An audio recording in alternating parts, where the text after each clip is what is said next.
All right, shalom, man. This we're gonna get right into this lesson about tattoos. The brother Karatazar, and this is on the page XGMS Orlando Camp 2.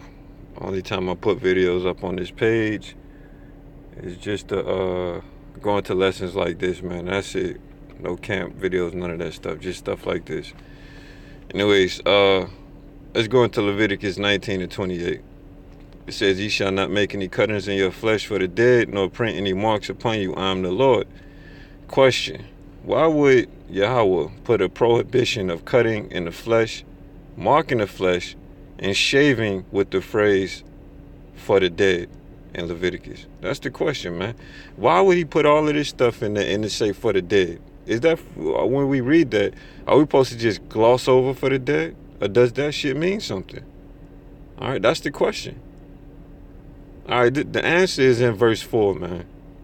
All right, of chapter 19 and in Leviticus chapter 18, the previous chapter. All right. All right, so Leviticus 18 and 3, which leads into Leviticus 19. All right, when the scriptures were written, they weren't written just for one little line and then that's it. Like, we're talking about the story of Exodus and the story of how Moses gave the laws to the children of Israel. All right, so there's a build-up and there's a certain chronology of these scriptures. All right, so verse 18 tells you why. Chapter 18 tells you why chapter 19 says what it says. All right, Leviticus 18 and 3. And 2. It says, "Speak unto the children of Israel, and said to them, I am the Lord your God. After the doings of the land of Egypt wherein ye dwelt, shall ye not do, and after the doings of the land of Canaan, whither I bring you, shall ye not do, neither shall ye walk in their ordinances." All right, once again, I'm gonna read it again. Verse 3: "After the doings of the land of Egypt wherein ye dwelt, shall ye not do, and after the doings of the land of Canaan, whither I bring you, shall ye not do, neither shall ye walk in their ordinances." Now, it tells you further down what they were doing that he didn't want you to do, okay?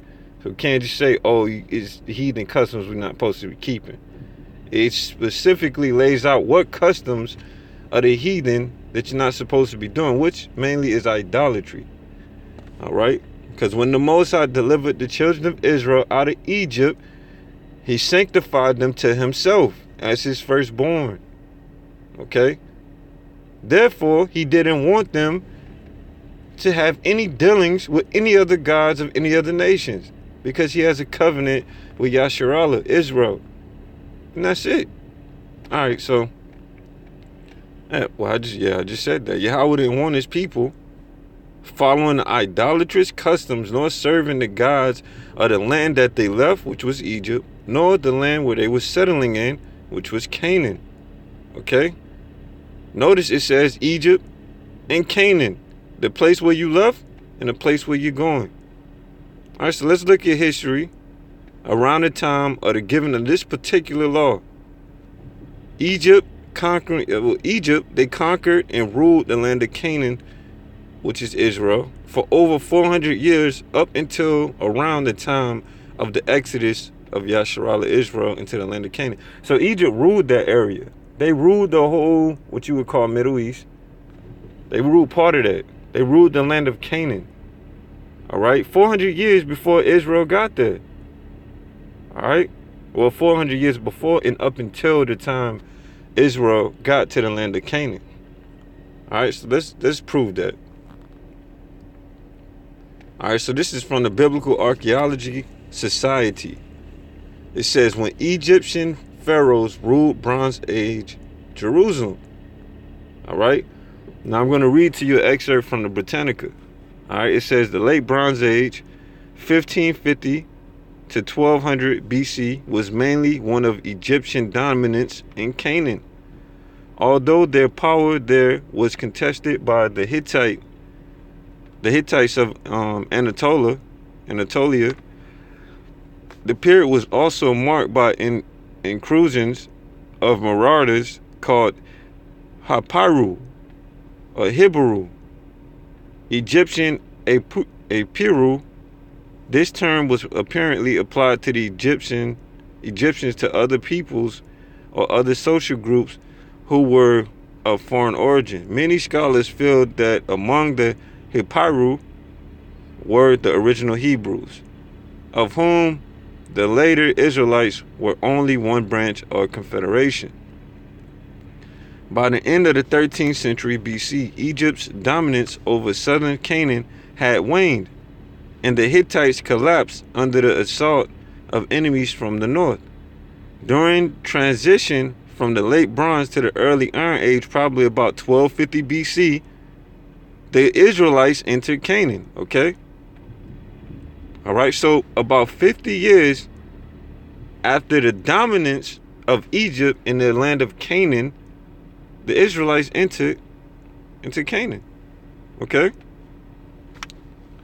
Settling at first in the hill country and in the south. All right, so Egypt ruled the land before Israel got there, and up until the time Israel got there, the Canaanites picked up Egyptian culture, including funerary customs and rites, of which Leviticus 19 and 18 is talking about. This is from another archaeology site. It's a publication of the Archaeological Institute of America.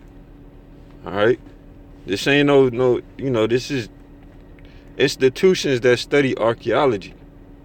All right, so as you can see right here, this is the Eye of Horus. This eye right here is what they use in death ceremonies in Egypt. Okay, which we'll get to in a second. But it says wealthy Canaanites adopted many Egyptian customs. All right, this is this is from Gaza, and it's the Eye of Horus. All right, so as with many colonial ventures before and since, military conquests lead to a new cultural order in the occupied lands across Israel. Archaeologists have found evidence that Canaanites took to Egyptian customs. All right, where did Israel go? They left Egypt and they went where? To Canaan. Okay, which is what Leviticus 19 is talking about, with the shaving and all that shit, cutting in the flesh and all that. All right. It says they created items worthy of tombs on the Nile, including clay coffins modeled with the human faces and burial goods such as fiancé necklaces and decorated pots. They also adopted Egyptian imagery such as the Sphinx, the scarabs. For the Egyptians, Canaan was a major trophy. Artists in Egypt carved and penned narratives on stone walls and temples boasting about the vanquished subjects and depicting Canaanite prisoners naked and bound at the wrist. All right, so archaeologists have found evidence that Canaanites took the Egyptian customs.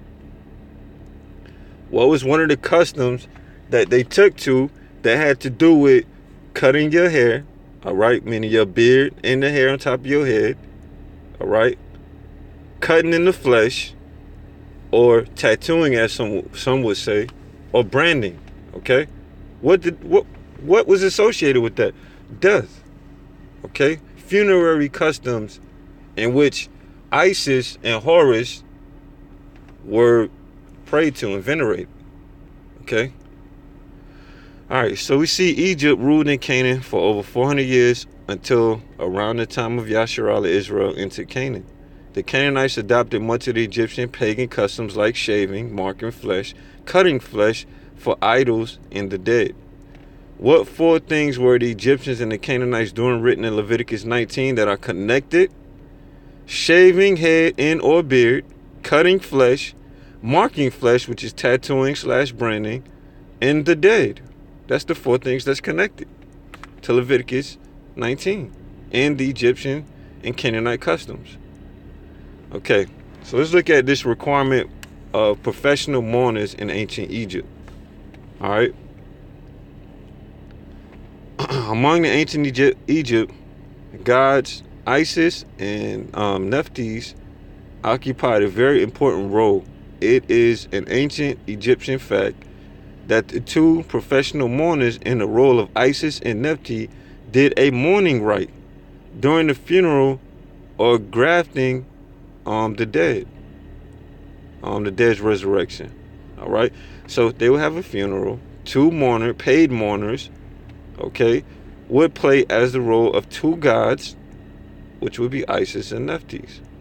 All right. And the story of how Horus overcame his enemies. They would play and reenact this during the funeral. Okay. Before the speeches, the text indicates the requirement of those two professional mourners. All right. Their body hair removed and shaven. Ain't that in Leviticus 19? Their names as Isis and Nephthys inscribed in their shoulders, that is, they had to be identified. So they would take their name and tattoo it or brand it on the mourner's shoulders so that they could be identified as these two gods. This is what Leviticus 19 is talking about when it's talking about what someone says tattooing or branding the flesh. This is why the Most High is saying don't cut your hair off and shit for the dead. Don't brand or mark yourself for the dead. Because this was a rite, a funerary rite for the dead in Egypt, which also carried over to Canaan because Egypt ruled Canaan for over 400 years. And they did this to their false gods. All right, it was called the opening of the mouth ceremony. Okay? All right, so the code of Osiris became increasingly popular during the first intermediate period, and he was seen as the first of the Westerners, the foremost among the dead, who promised eternal life to those who believed in him. When Isis brought him back from the dead, she enlisted the help of her sister Nephthys to chant the magical incantations, and this part of the myth was reenacted during the festival of Osiris. And at what? At funerals. Okay? This was reenacted at funerals. All right? Through the lamentations of Isis and Nephthys, a call and response performance of two women playing the part of the deities to call Osiris to the event. The festival was a ritual reenactment and resurrection of the resurrection, and anyone attending would be spiritually be taken. So this was the festival was a ritual reenactment of the resurrection of Osiris with the help of Nephthys and Isis, three gods, okay, and goddesses. And it was done at funerals.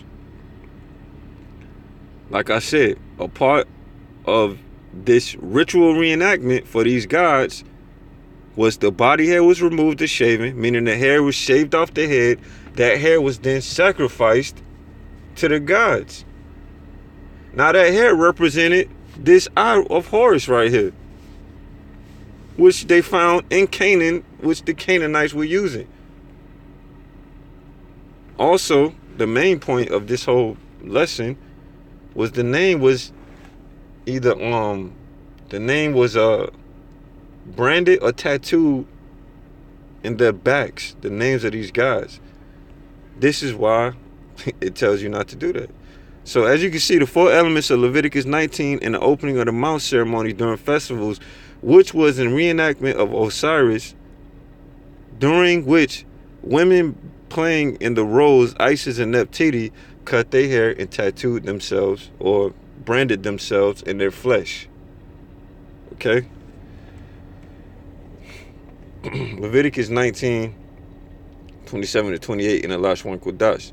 It says La'ah, which is no, Dakwap, Wa, which is in cut around, Pa'ath, the sides of the corners, Ra'ash, Kam, which is your heads, Wa, La'ah, and don't, right, this is connects the two points together, Dashach, Yath, destroy or ruin, At, which is accusative, kind of like a comma, Pa'ath, the sides of the corner, Zakwanka, which is your beard, Wa, Sharath, Wa meaning and, Sharat, meaning to cut, La, napash, to the dead or to the soul.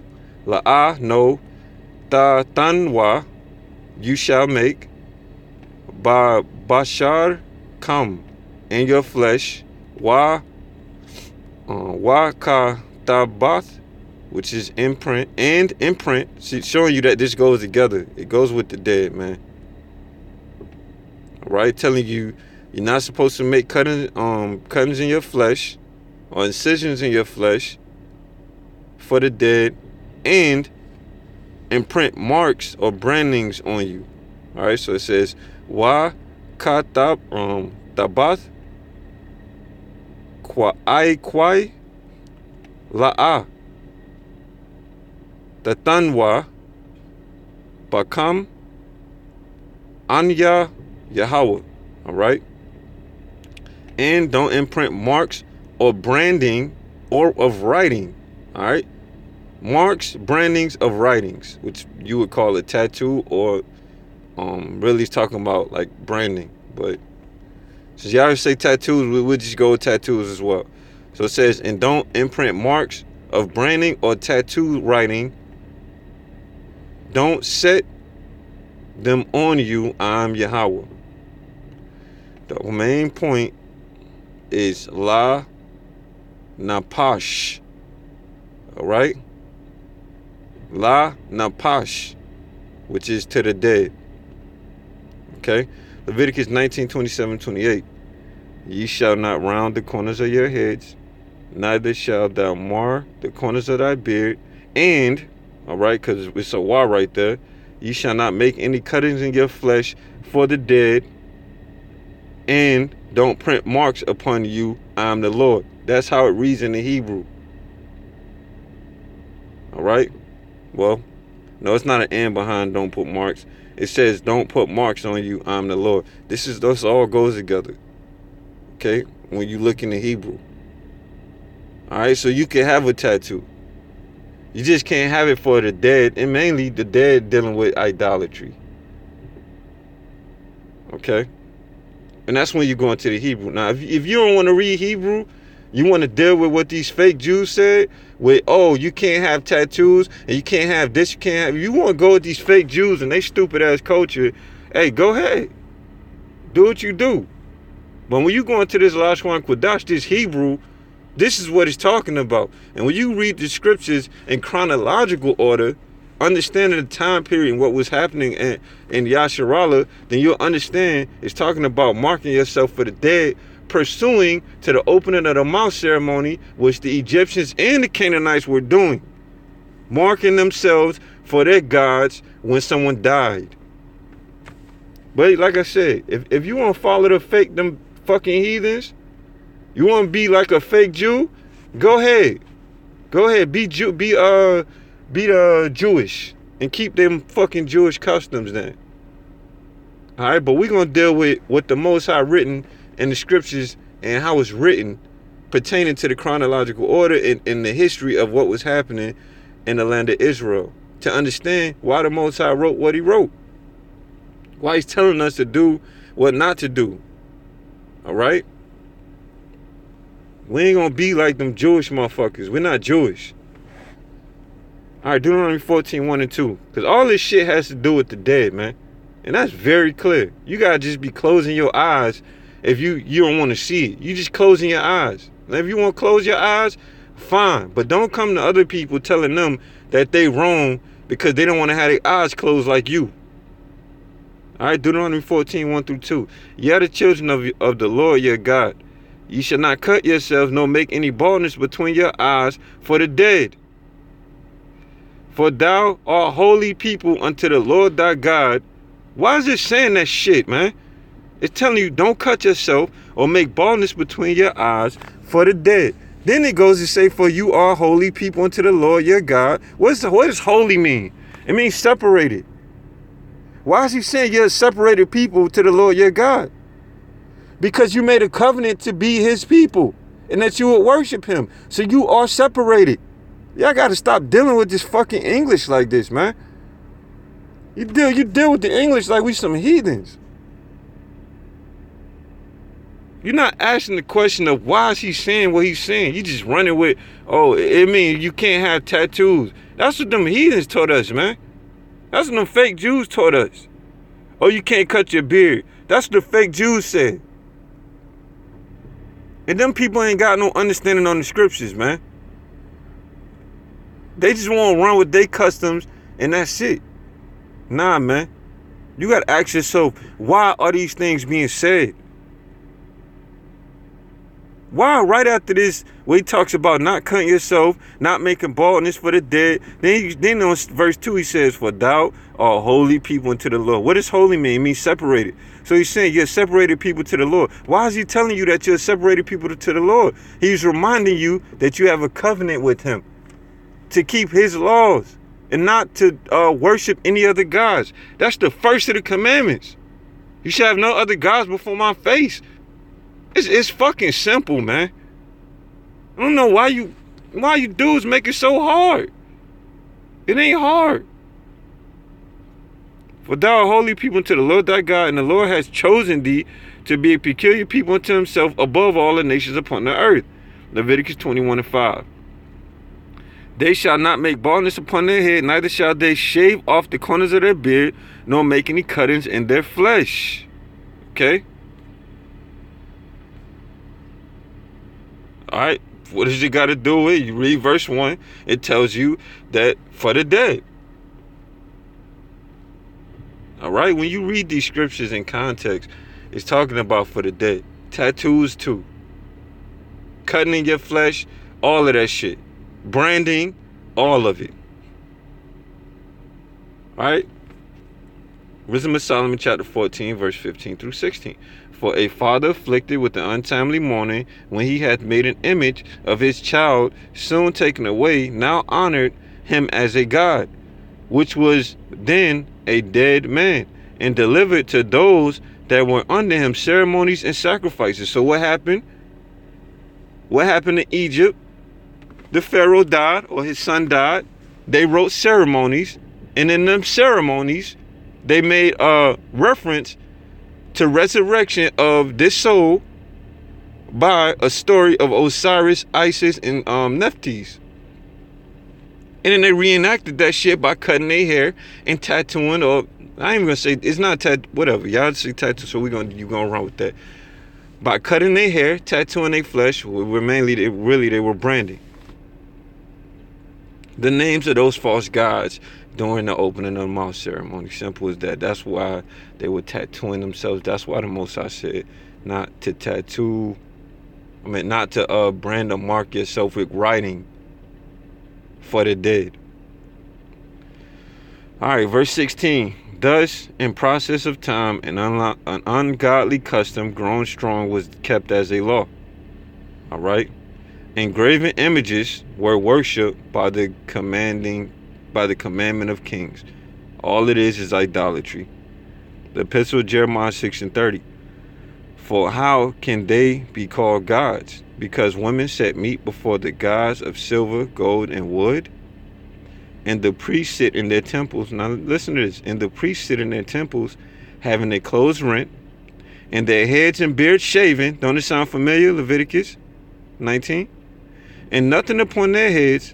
They do roar and cry before their gods, as men do at the feast when one is dead. So as you can see in Egypt and in Canaan, they were worshiping their dead kings or loved ones in the form of gods, and ceremonies which included marking the god's name on the flesh of the mourners. Shaving and sacrifices were created for these gods in funeral customs or ceremonies, such as the Egyptian opening of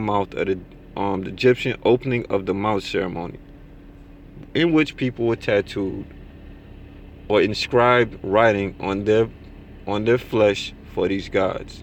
Okay, it's simple. All right. The reason that is written in the law that you should not have branding or writing in your flesh, and right above it says for the dead, is because they were doing it in Egypt, and they were doing it in Canaan, in the land where we left, and the land where we were going. And the Most High had us separated to himself by a covenant to not worship other gods, as it said in the first commandments, thou shalt have no other God before my face. So he wrote us those laws. In conclusion, Yasharallah Israel was in Egypt for over 400 years in slavery. They were in a pagan country where they would have seen pagan rites and modes of worship and funerary ceremonies, such as the opening of the mouth ceremony, to the Egyptian gods and goddesses. Their God Yahweh, who saved them, made a covenant with them to be their God, and they his people. It will only make sense that he would prohibit shaving for the dead, tattooing for the dead, all right, and everything else for the dead, when you understand the funeral/pagan ceremonies of Egypt, which included shaving your hair as a sacrifice for the dead, inscribing tattoos, all right, inscribing, well, what y'all would call tattoos, the name of Isis and her counterpart in your shoulder as part of a ceremonial reenactment of the story of Osiris, Horus, and Osiris, and let me read that again. It would only make sense that Yahweh would prohibit shaving for the dead when you understand the funeral/pagan ceremonies of Egypt, which included shaving your hair as a sacrifice for the dead, and inscribing, or what I would call tattooing, which really is branding, the name of Isis and her counterpart in your shoulder as part of a ceremonial reenactment of the story of Osiris, Horus, and Isis, the Egyptian trinity. Therefore, with this compelling information, one can understand that the prohibition of tattooing or shaving was for the dead was for the dead and pagan gods based off analysis of Leviticus 19, 27 and 28, Leviticus 25, 1 through 6, Deuteronomy 14, 1 through 2, and various other scriptures, along with deep study of Egyptian and Levant funerary/pagan practices. Okay? All right, so that's it. That's the conclusion. All right, they were doing it. All right, it's prohibited in the law that you can't shave, you can't inscribe marking on your flesh, whether it be branding or tattooing. Okay, you can't make cuttings in your flesh for the dead. Why? Because in the land of Egypt, they had a ceremony called the opening of the mouth, which they did at funerals, where they inscribed or tattooed or branded the names of two pagan goddesses in the mourning women's back. Also, they cut their hair, which represented the resurrection of Osiris, okay, which is also symbolized by the eye of Horus, and they sacrificed it to those gods. Therefore, Yahweh said, you are holy to me. You have a covenant with me, okay? You have a covenant to not worship any other god but me, so I don't want you keeping their customs. Therefore, don't inscribe marks on you for the dead. Don't cut your hair for the dead. Don't cut your beard for the dead. Don't shave for the dead. And so on and so forth. All right, so I'm Karatazar.